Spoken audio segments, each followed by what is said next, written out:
Assalamualaikum warahmatullahi wabarakatuh. Palawargi sadayana kumaha damang? Singkuring Kang Asep sareng Bapak Galih Sundara oge Mang Hamim Sumpena nepangan di palawargi sadayana dina pidangan carita Dedemit Rawa Getih. Mangga urang dangukeun jajar salajengna wilujeng ngadangukeun.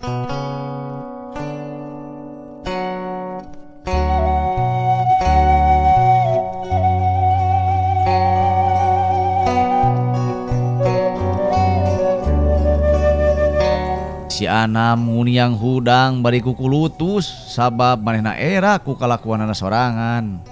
Sabot keur kitu aya lalaki jangkung gede nyamperkeun ka si Anam. "Kenapa Kang? Jatuh?" Ceuk eta lalaki nanyana kitu ka si Anam. "Saya teh jatuh. Kok tahu saya orang Sunda bilang akang?" "Ya, saya dulu pernah sekolah di Bandung." "Oh gitu. Saya makanya tuan. Saya Anyam." "Saya Chandra. Kamu di sini mau cari kerja?" "Bukan cari kerja, Tuan. Saya di sini mau cari hiburan." "Memang kamu tahu di sini tempat apa?" "Ya, tempat hiburan orang untuk sesuatu, Tuan. Bersukaria gitu, mengeluarkan isi dompet." "Oh, ternyata kamu tahu. Kirain kamu orang kampung yang tidak tahu apa-apa." "Ah, jangan gitu, Tuan. Saya sini mau hiburan. Tuan mau hiburan juga?" "Ya, sama seperti kamu. Kamu sudah tanam deposit?" "Belum." "Yuk kita deposit dulu. Nanti kamu jadi partner saya. Kita cari hiburan di sini ya." Boleh. Saya bilang apa sama Tuan? Saya bilang Bapak atau bilang Mister?" "Ya, terserah kamu lah. Yang jelas saya orang Indonesia asli kok." "Oh, kalau gitu saya bilang Om atuh ya." Boleh. Kamu bilang apa saja lah. Usia kamu pasti jauh di bawah saya." Ceuk eta jalma geuningan ngaranna teh Chandra, cenah mah kungsi sakola di Bandung jadi ngarti kana bahasa Sunda. Kocapkeun si Anam jeung Tuan Chandra geus nepi ka tempat deposit. Sup duanana asup. Tuluy Tuan Chandra leuwih ti heula neuneun deposit. Tuan Chandra geus beres neuneun depositna, hayeuna giliran si Anam nu kahareup neuneun deposit kana mesin. Ditempo ku Tuan Chandra tetela, si Anam depositna leuwih gede ti manehanana, malah mah hampir 2,5 kali lipat. Atuh Tuan Chandra nu asalna ngece ka si Anam teh jadi eraeun. Maklum ieu jelema ngahormatna ka sasama teh ku hartana. Padahal dina agama geus diterangkeun yen di mana-mana jelema ngahormat karena hartana eta jalma geus kalengitan sapertilu tina agamana. Ternyata depositnya lebih besar daripada saya ya. Ceuk Tuan Chandra kasih Anam, ayeuna mah ngomongna rada leuleuy, tungkul di henteu tangah kawas tadi. "Ah enggak Tuan, biasa we, saya mah segini. Takut habis uang yang di saku gitu." Cek si Anam, "Oh enggak, banyakan punya bapak bukan punya saya." "Oh gitu ya, dikirain bapak lebih besar daripada saya." "Ya kalau badan ya lebih besar, tapi kalau deposit bapak jauh dibanding dengan deposit saya." Cek Chandra deui eraeun manehna ku si Anam, nyangkana si Anam teh rek neangan gawe. Si ngoreng teh geuning, duitna leuwih loba tibatan manehna. Mau pilih permainan yang mana nih? "Ya saya mah biasa aja online juga permainan yang seperti ini. Karena kan kalau pakai mesin saya nggak ngerti. Saya biasa kaluh aja lah. Kalau misalkan bapak mau jadi partner, oke kita main. Mudah-mudahan aja kita berhasil Pak ya." Cek si Anam memang nu gede mah penasaran karena judi di dinya teh sabab kabita ningali batur judi dina YouTube. Si Anam memang nafsu pisan kana judi, lir ibarat nu haus mangih cai, lir ibarat nu lapar mangih sangu. Si Anam judi na nyaan meraktekeun naon-naon nu kungsi ditongtun dina internet. Chandra nu ngabandungan si Anam judi, manehna nepak tarang sabab si Anam judina menang wae. Padahal Chandra teu nyahoeun si Anam judina dibantuan ku siluman. Anu akhirna ieu Chandra mundur, sedangkan si Anam masih keneh tagreg dina korsina. Pok harta si Anam nanya, "Kenapa, Om? Kok malah munyul? Ayo lanjutin lagi, ini kita lagi seru nih." Cek si Anam, "Waduh, nyerah deh. Saya habis depositnya. Bapak menang terus sementara saya kalah terus. Malah deposit saya habis nih." "Oh gitu. Udah sok aja main lagi." "Enggak Pak, habis deposit saya. Kalau saya main nanti saya nggak bisa pulang ke Indonesia." "Oh gitu. Tapi gimana ya, saya kasihan nih lihat bapak nih." "Gak apa-apa, saya liatin aja. Sok aja bapak main saya liatin." Cek Chandra eraeun, disangka si Anam teh jelema teu bisa nanaon. Chandra akhirnya tuluy lalajo si Anam nu keur main judi. Tetela beuki lila teh lain beuki eleh tapi kalakah beuki meunang. Beuki numpuk depositna. Ari si Anam usu judi teu malire ka Chandra nu keur neuteup lalajo. Tapi sanggeus sabaraha lila eureun heula ret ngaredet deui ka Chandra bari pokna. "Masih pengen main Pak?" "Kalau main sih pengen, tapi gak ada depositnya Pak." "Gini aja, kalau misalkan mau main boleh nih. Nanti kalau sudah satu putaran yang ini Bapak boleh main lagi. Kalau saya menang, depositnya saya kasih ke Bapak, biar saya yang langsung daftarinnya. Pokoknya Bapak tahu main aja. Gimana tuh kalau gitu?" "Yang bener Pak." "Iya bener lah, serius nih serius. Sok aja ya, liatin dulu aja. Pokoknya Bapak duduk dulu, kalau mau minum dulu. Boleh pesan aja saya bayarin." Cek si Anam lain aksi tapi manenah yang ngawarah. Yen lamun ningali jalma mah ulah ditinggali saliwat. Ulah nyangka yen teu boga nanaon, bari geuning geus kabuktian mah si Anam teh leuwih ti Tuan Chandra. "Oh ya udah, saya pesan minum dulu ya sambil nunggu Bapak satu putaran lagi." Cek Chandra bari cekes ngotretkeun korek api tuluy diacungkeun ka luhur. Eta teh tandana ngogorowan pelayan pikeun mesen minuman. Tekung silila torojol hiji awe geulis nyampeurkeun. Chandra teu ngomong ngan saukur nunjuk kana tab nu dicekel ku eta pelayan. Pelayan surti ungeuk sakali, leos ngaleos deui. Sanggeus ngorder inuman, Chandra lalajo di si Anam anu keur judi. Tetela beuki rame judina teh beuki alus jeung hasilna oge mucekil. Sanggeus rengse 4 putaran jeung nu kalimana geus ampir beres, si Anam ngomong, "Nya ini putaran kelima Pak.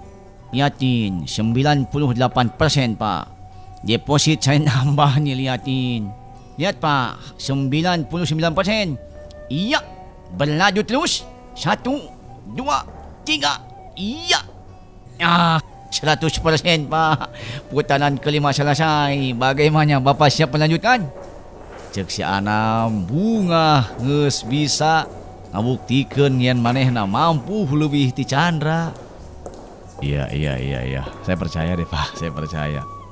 Cek Chandra manehna tungkul bari ngageuntes dina jero hatena. Gila banget nih orang. Udah kaya. Jago lagi judinya. Gua aja yang udah biasa di sini kalah terus.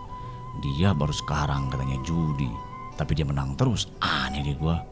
Lagian kelihatannya dia biasa-biasa, tapi gile, tajirnya lebih dari gua men.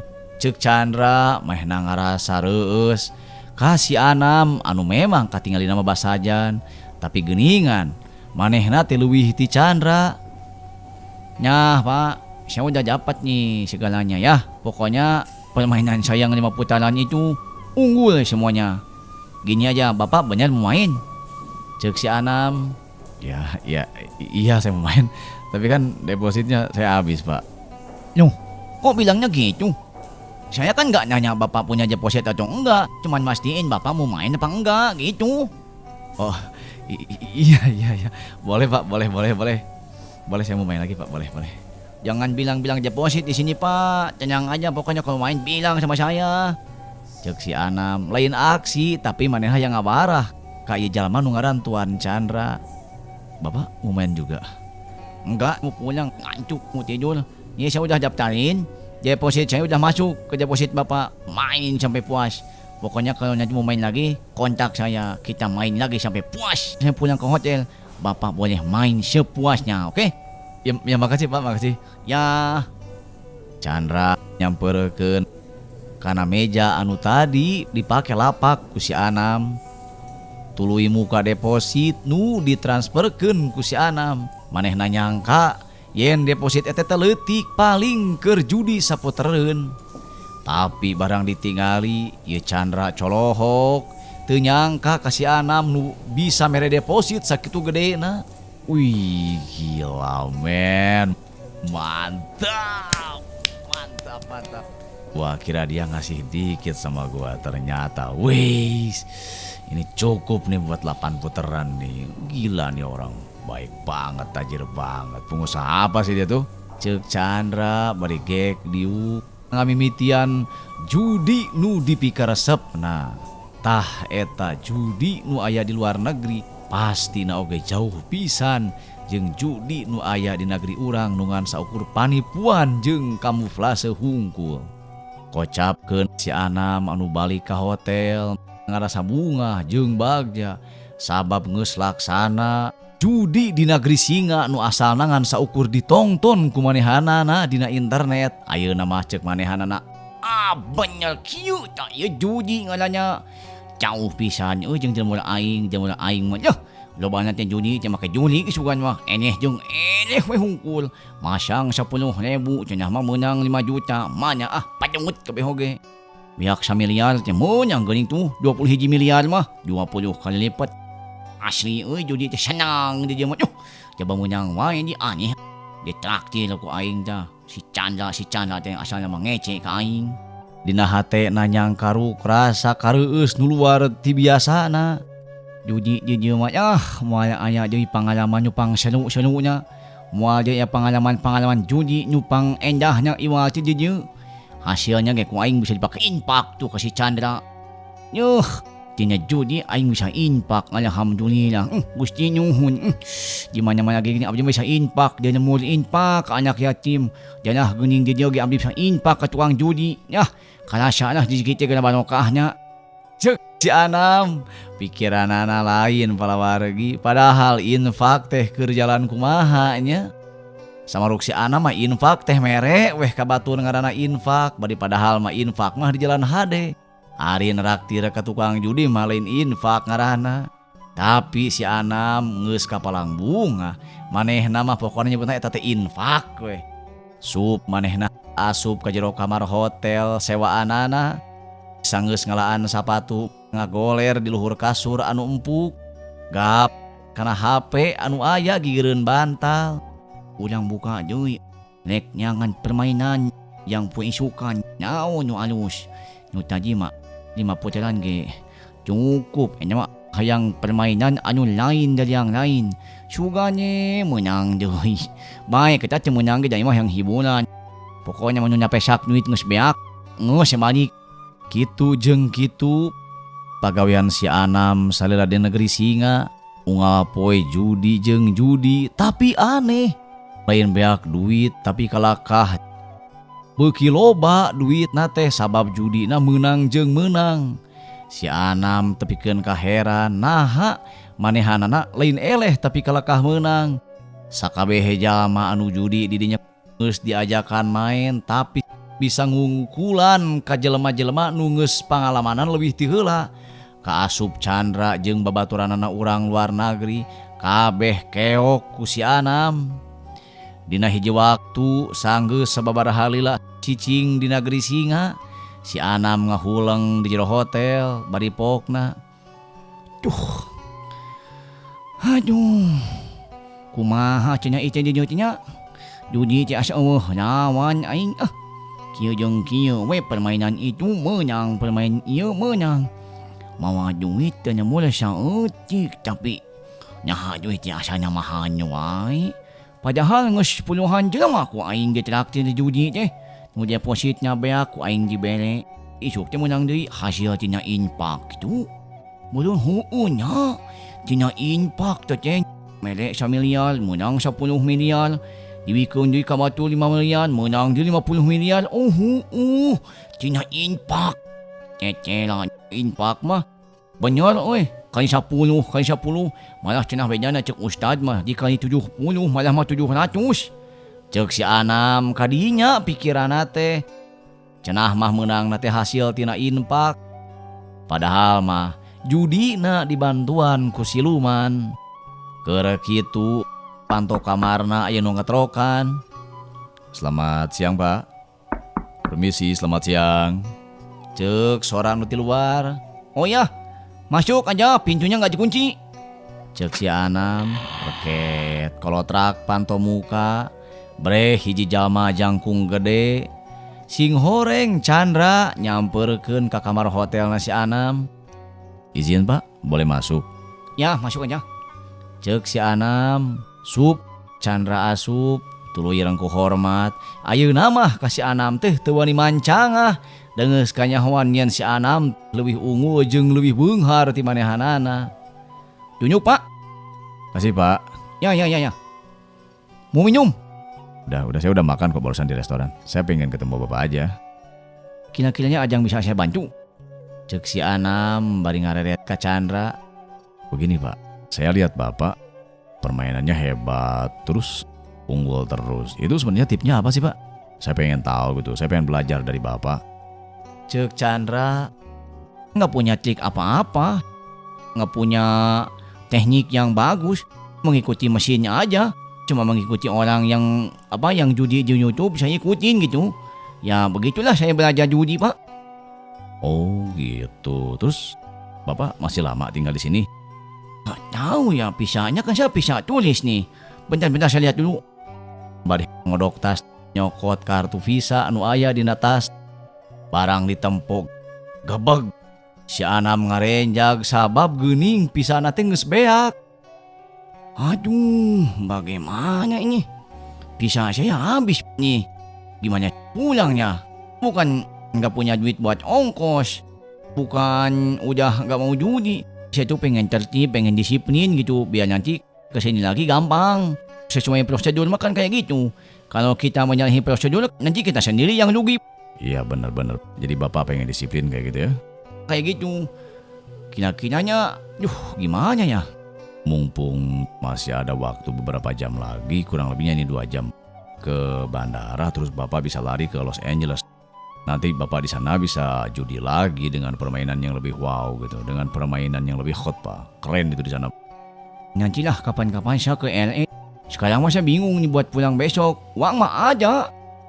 Saya percaya, saya lihat sendiri kok. Bahkan saya kan orang yang sering ditraktir judi sama Bapak, sama teman-teman saya.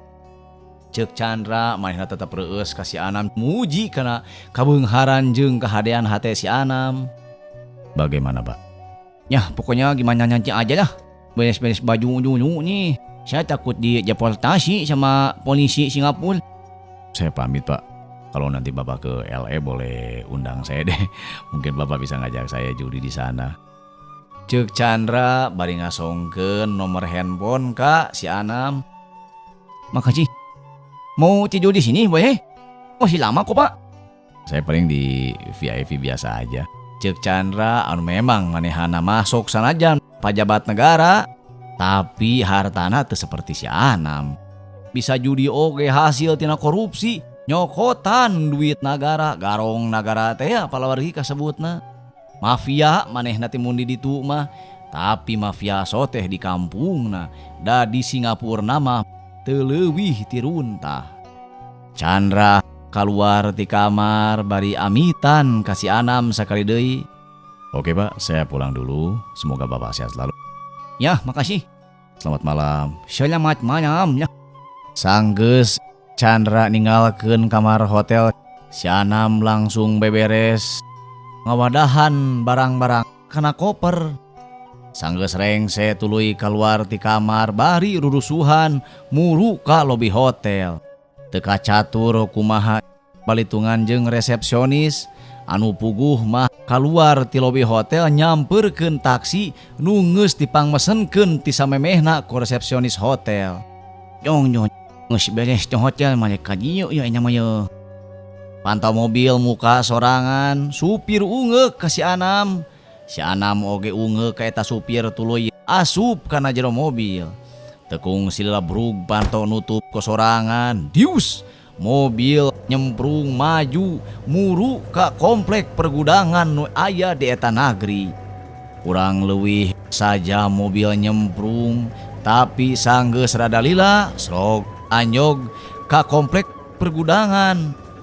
Si Anam turun bari ungeuk, teu kudu mayar da enggeus ngalibatan bengking. Didinya kaayaanana lampu remeng-remeng teu peti caang, benteng jangkung, gedong-gedong nunyuk langit ngeluwihan ti bentengna. Si Anam lempang ngedeuketan benteng sisi beeh wetan. Didinya mah moal aya anu nangenan sok sanajan aya CCTV, tapi bakal samar katingalina lantaran lampuna teu pati caang. Didinya aing bisa ngayakukeun hubungan jeung ratu nek bani kue moal hayang nek pesawat anceulkeun ku ratu ti dieu ceuk si Anam bari jen nangtung hanapeun benteng anu jangkung jauh tina lampu nu pastina moal kasorot ku lampu komo ku CCTV. Saperti biasa napalkeun leungeunna kana ceuli tuluy ngagero ka Nyimas Ratu. Ratu, tulung ieu Ratu. Abdi si Jahana masih keneh di Singapura. Tulung Ratu, abdi hoyong uwi ka lemur. Sabab bisa abdi geus beak. Ceuk si Anam. Sanggeus sababaraha jongjongan, kadenge aya sora nu ngaharewos. Najan jauh tapi jentre. Jahanam. Jahanam. Aya naon deui maneh jahanam? Abdi teh hoyong wangsul ka lemur sun. Tapi pisa abdi to seep teu kanyahoan bakat ku betah judi. Tah, matakna jahanam. Mangke deui lamun init-initan teh sing toeksa. Ulah tepikeun kata kanyahoan beak pisa. Pangaripuhkeun aing sia teh jahanam. Ceuk Ratu bangun keheul. Duh, hapunten we Ratu. Pamugi salina kersa nyulungan ka abdi hoyong wangsul. Sanes teu gaduh ongkos sun. Holyam nya pesawatnya lah. Liweuh nguluskeun nya. Ku aing ayeuna dianterkeun. Ka mana si hayang balik teh jahanam? Kadinya Gusti ka hotel anu tempat penyimpenan barang abdi wasa samemeh init ka dieu. Oh, didinya.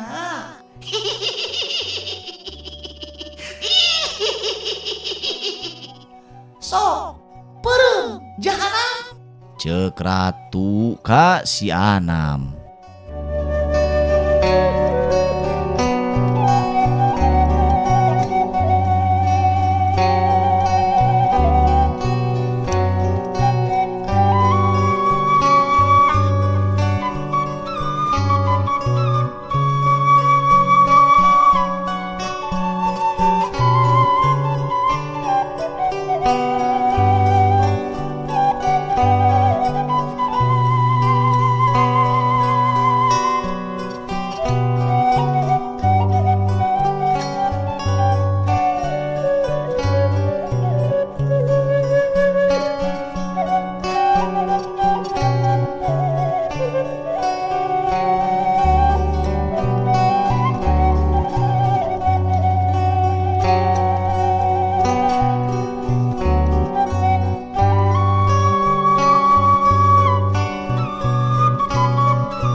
Teka catur kumaha lalampahan si Anam ti Singapura ka Jakarta, katu ti Jakarta ka lemurna.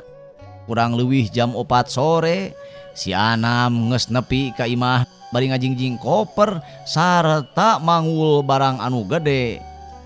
Oleh-oleh umroh nu meunang balanya ti pasar seng Tanah Abang. Assalamualaikum. Ceuk si Anam. Waalaikumsalam, akang geuning tos muli. Nya nyai kayak jol akang teh. Aduh, punten ye rada telat macet di jalannya. Sawios atuh akang, sok lebat. Nuhun nyai nuhun. Cek si Anam ayeuna mah geus rada robah make kopiah ngarah dipercaya yen geus umroh. Asup ka jero imah gek diuk dina kursi anu can ganti anger, kursi nu baheula kursi awi nu geus reyot. Alhamdulillah, masyukurillah. Nyai akang geus nyepi ka imah. Leug atuh tenang. Muhun abdi ge bingat tos dugi mah. Bade ngaleut, bade ngopi. Nyung kuncin teh panas we. Ieu beuteung peulih nyai asup angin meureun akang teh mabok AC. Cenah biasa naik AC. Tayoh nawe asup angin, balas kulila teuing naik bus AC. Si Anam beberes jeung pamajikanana, barang-barang diteuneun ka kamar, ari oleh-oleh mah diguar ku pamajikanana, tuluy diteuneun di tengah imah, pok pamajikanana nanya, Dupi, oleh-oleh ya teh kanggo saha, Kang? Kul ulang diu. Akang aja meuli paket kitu paket sabaraha teh ka meuli teh. Paket besar lah, kuota besar akang meuli teh ngalah ka bagian sadaya. Kemang geus magrib mah cenah kada dieu we batulnya. Manggakeun atuh urang umumkeun dina grup WA. Ceuk pamajikanana bari gap kana HP, tuluy nyieun status ngonang balarea supaya datang ka imahna tasyakur bini mah yen si Anam geus balik umroh. Kocapkeun geus magrib, jalma-jalma urang dinya riab ka imah si Anam, ngawilujengkeun si Anam balik umroh. Padahal mah palawargi umrohna teh ti Singapura lain ti tanah suci. Si Anam ukur nyenghel seuri dina hate, bari narima ucapan wilujeng ti batur salamurna. Si Anam ngabagikeun oleh-oleh anu ceuk maneh nama oleh-oleh umroh atuh teu wudu baru ngaheun batur teh sabab oleh-olehna alus kormana nomor hiji cai jam-jam noge meuni sabotol sewang da ngahaja ku si Anam diborong sangkan lebih percaya eta batur-batur salamurna. Duh, ngadahar korma deui aki. Geus lida teu mengih korma teh. Nuhun pisan Cep Haji ya.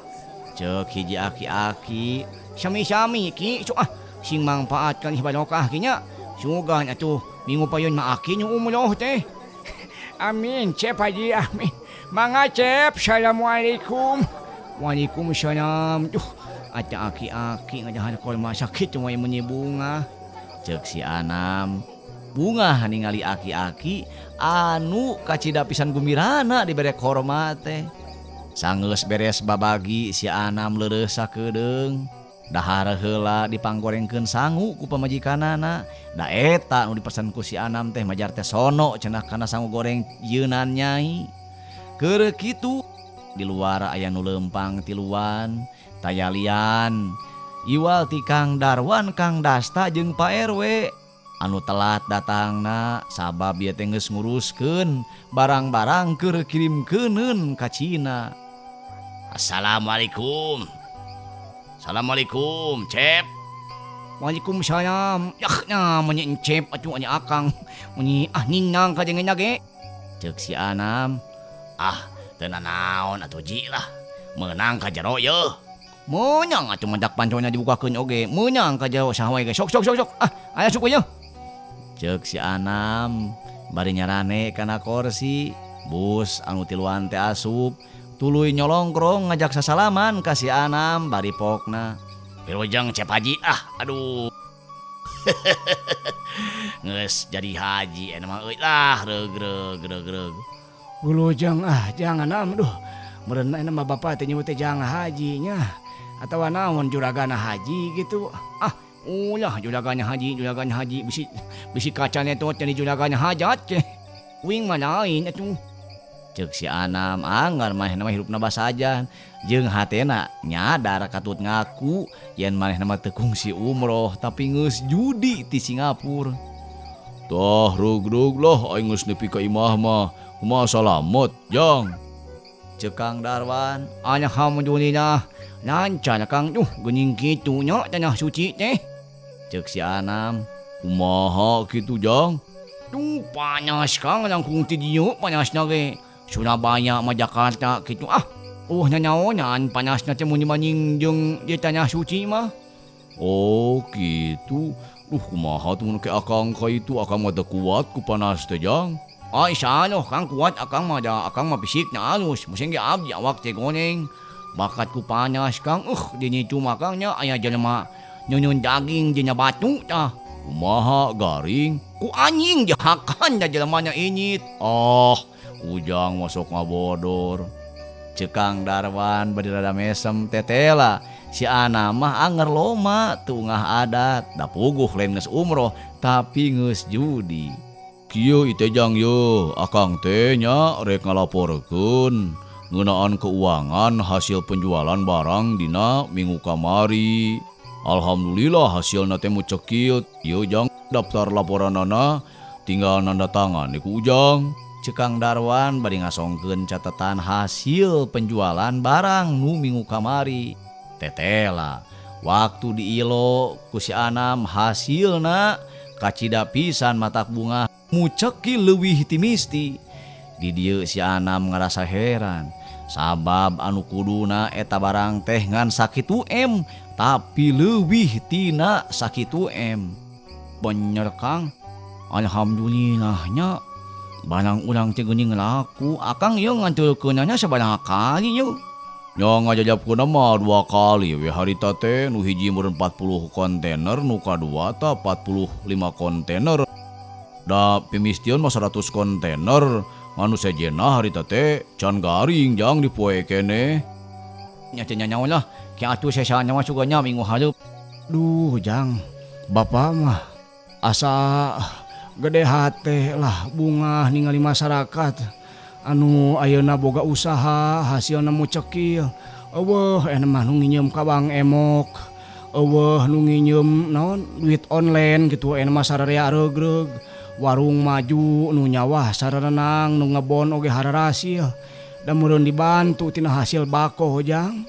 Cek Pak RW anu ngarasa regreg sabab warga ayeuna mah geus robah kahirupan ekonomina, geus maju sababaraha juralit. Ieu mah kieu nya tasyakul binyi mah ka Allah. Yen abdi tiasa ngengengkeun hasil anu mucekil. Kantos nadar nya hoyong ngahajikeun Kang Darwan sareng euceuna. Leres teh jang? Ih cuk saha teh banyak.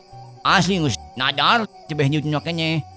Hayang ngahajikeun akang katut euceuna. Alhamdulillah wa syukurillah tu jang nuhun pisan. Arek ngeberangkatkeun akang ka tanah suci mah benernya cek si Buya yen akang cenah bakal hajian, bakal beunghar bener we geuning. Ayeuna hajianna teh ku Ujang diberangkatkeun haji. Harta ge alhamdulillah sanggeus gawe jeung Ujang mah geus teu ngojek deui. Geuning kahirupan leuwih ningkat tinu asalna jang. Cekang Darwan ngarasa bunga, aya oge rasa sedih sabab bisa hajian diberangkatkeun ku si Anam. Kang nu sanes tong haliwang Kang Dasta kalih euceuna, Pak RW kalih ibunya ku abdi sami-sami diberangkatkeun bareng jeung Kang Darwan. Mun bisa mah tahun ayeuna babarengan lah tong misah-misah tahun. Sadayana ku abdi dihajikeun. Insyaallah abdi ge bakal bareng ngilu haji ke jeung pun bojo. Insyaallah urang kaitu rombongan salombongan Kang nya satu kloter mun bisa mah jeung abdi. Ceuk si Anam aya harapan hayang haji nu asli. Da dina hatena mah ngaku yen manehna teh kurang dina ibadah. Alhamdulillah atuh jang Anam. Bapak mah bunga jang. Da lamun ku bapak ayeuna di modalan ku sorangan mah pimanaheun bapak bisa ka tanah suci sabaraha puluh taun bapak kudu kukumpulna ge jang. Ceuk Pak RW bunga taya papadana sabab rek berangkat ke tanah suci tahun ayeuna. Si Anam bener-bener ngamulyakeun ka pagawe, tapi keun ka ieu 3 pagawe diberangkatkeun ka tanah suci. Bari sok padahal mah kuduna mamanehanana anu ini teh keur sakalian tobat. Geus menta tulung ka siluman, muntang tulung ka salian ti Allah, kaasupna musyrik. Salila ieu manehna tara salat, istuni ngagugulung harta jeung harta. Sanajan loba infak tapi adi teu make salat mah naon hartina. Sanggeus rengse babadamian nutiluan turun ti imah amitan ngarti kanu boga imah bisi capek sabab geus lumampah ti nu jauh. Tapi barang si Anam rek sare kakarake goledag kana kasur inget kabuya anu geus mere jalan ka manehanana. Poho duh. Can ngabejaan kabuya oleh-olehnya aya keneh acang eueuhnya. Ceuk si Anam bari tuluy hudang deui. Bade ka mana deui Kang? Ceuk pamajikanana, Ari oleh-oleh aya keneh nyai. Aya seueur kene mali mah bungkusan anu hiji teu acan dibuka. Oh nya atuh nya mah kentong dibuka ke gulu akang. Kemai isukan urang anjeurkeun ku akang. Tong ku Akang atuh miwarangan batur we Akang mah capek. Keun atuh. Kayak sakedapnya ade kacanya heula yeuh. ceuk si Anam bari kop kana HP. Nah, kecai teh buat nyenak HP. Bisi poek duh ngaling ku nyaon sieun aya olay. Kieu sakeung nyai nya kacanya heula. Ceuk si Anam aya akal jeung alasan meh nganepakan beuteungna supaya disangka ku pamajikanana rek nabung. Jerut turun tina ranjang, tuluy kebat ka dapur sarta turun ngaliwatan jalan tukang. Suganya buyana can kulem. Ulang WA heula cing aktifnya tengah sabaraha terakhir ditinggalinya. Aktif kuning ke online kabanalan atuh. Tuluy ngirim chat ka buya anu harita keur diuk di tengah imah jeung anakna. Assalamualaikum buya. Abdi Anam nyeuh kumaha emut. Ka abdi buya Damang. Punten ngawagel ye wengi-wengi. Ceuk si Anam bari ngirimkeun hasil chatna. Ku buya can dibales sabab buya masih keneh online jeung nu sejen. Can nyahoeun yen si Anam ngirim notifikasi. Si Anam ngirim deui notifikasi nu kadua. Buya hapunten abdi teh nyeme ngontak deui jalanan sibuk. Sareng nyeme weh umroh. Ye kana san aya oleh-oleh umroh saalit ti abdi. Mudah-mudahan we atunya manfaat kanggo buya bade infak kanggo yayasan oge anak yatim piatu anu di kelola ku buya. Punten pisannya sanes ngahinyakeun ye. Artosna ku abdi langsung di banking ayeuna nya. Ceuk si Anam bari ngirimkeun deui chatna. Sanggeus kitu ngirim duit kana rekening buya. Hasil judi ti Singapura kamari. Yeuh keur buya mah yeuh. Gede 20 miliar lagi nah. Cukup ke yayasan mamahi cukan bener genep bulan nyeun mah. Bangun anu reueus pisan bisa ngirim ka yayasan yatim piatu. Ceuk maneh nama infak. Padahal duitna teh hasil judi teh palawargi. Karak gereng se transfer. HP na disada sing horeng buya ngabales kana WA na pokna teh kieu. Waalaikumsalam Cep Haji. Aduh awis-awis tepang ya sareng buya yo. Buya mah keur damang ieu teh baru nya wih umroh. Aduh nuhun pisan atuh bade transfer ka yatim piatu mah. Hatur nuhun kana infakna. Ku buya ditampi ya ku astakari sing barokah we nya Cep Hajinya. Kitu jawaban buya dina WA. Satuluyna si Anam geus teu malire deui kana HP, teu inget-inget deui ka buya. Manehna bener-bener capek, hayang sare nu saseubeuna. Kocap genep bulan ti saprak si Anam balik ti Singapura. Usahana bener-bener beuki maju, malah mah geus muka cabang di lembur Cihonje. Lelemah urut imah juragan bandi disewa ka masyarakat ku si Anam. Dijadikeun gudang, malah mah loba masyarakat Cihonje anu nurutan ngolah bako seperti urang Cibako. Harita si Anam geus mulang ti kota, geus ngurus-ngurus keur init ka Los Angeles. Hayang judi, dah harita kungsi diberesaran ku si Chandra cenah mah judi teh di Los Angeles leuwih hebat. Si Anam keur diuk di pipir gudang bari nenyokeun anak buahna nu keur naik-naikeun barang kana kontainer. Teu sangka ieu usaha aing bakal kieu yeuh. Aduh, Waktosna teh tos seep. Kumaha atuh lajengna ieu carios mangga Bandungan wae dina seri salajengna hatur nuhun. Assalamualaikum warahmatullahi wabarakatuh.